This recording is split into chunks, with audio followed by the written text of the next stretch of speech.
mixed market reactions in the region, with China leading gains while Seoul declined today as a new round of top-level Sino-US trade talks kicked off over in Washington.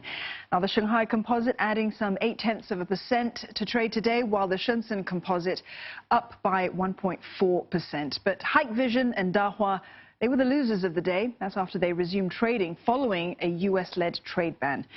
Over in Hong Kong, the Hang Seng Index eking out some small gains today, up just over 0.10%. Huawei supplier AAC, that saw the biggest jump. And it was after a New York Times report said that some US companies could begin supplying the banned Chinese firm Huawei. Over in South Korea, shares retreating, with the Kospi ending down 0.9%. That's after losing as much as 1.7%, marking its worst intraday trading levels in over a month. Minor movements in Japanese stocks, meanwhile, which rebounded from earlier losses to end up 0.45% on the Nikkei.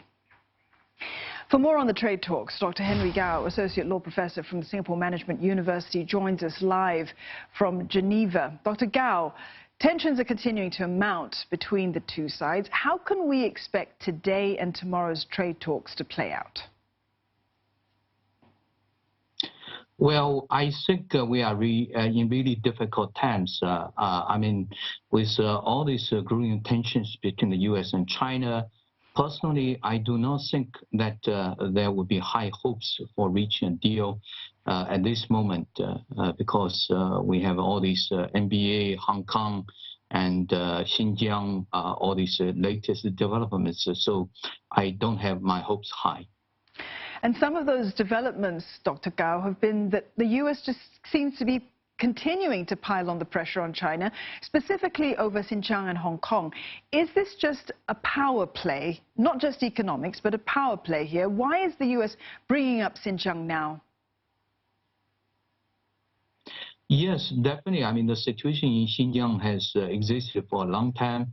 And it's a bit surprising that the U.S. all of a sudden took a close interest in what's happening in Xinjiang and also in Hong Kong.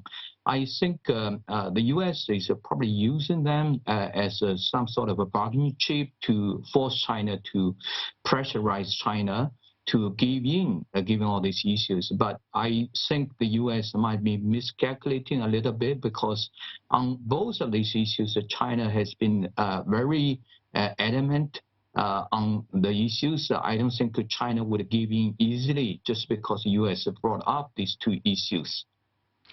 So as pessimistic as many are about any form of a significant trade deal here, do you think these latest moves by the U.S.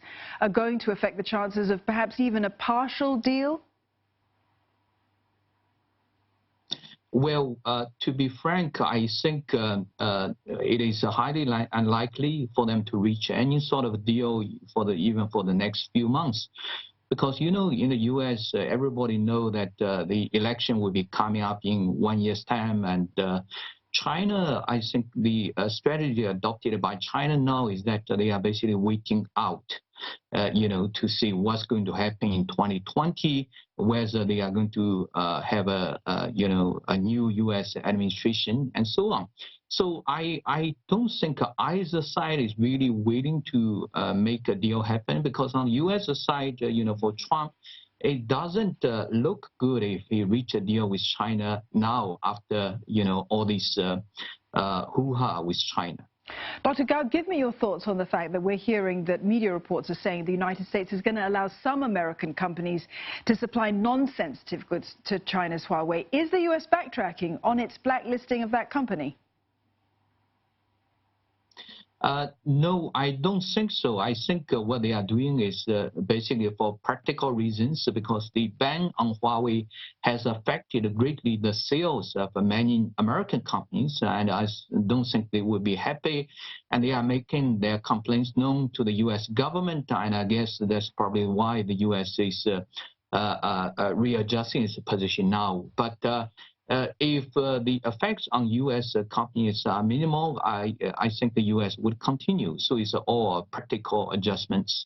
Dr. Gao, thank you very much for your perspective on that. We're speaking just now to Dr. Henry Gao, Associate Law Professor from Singapore Management University.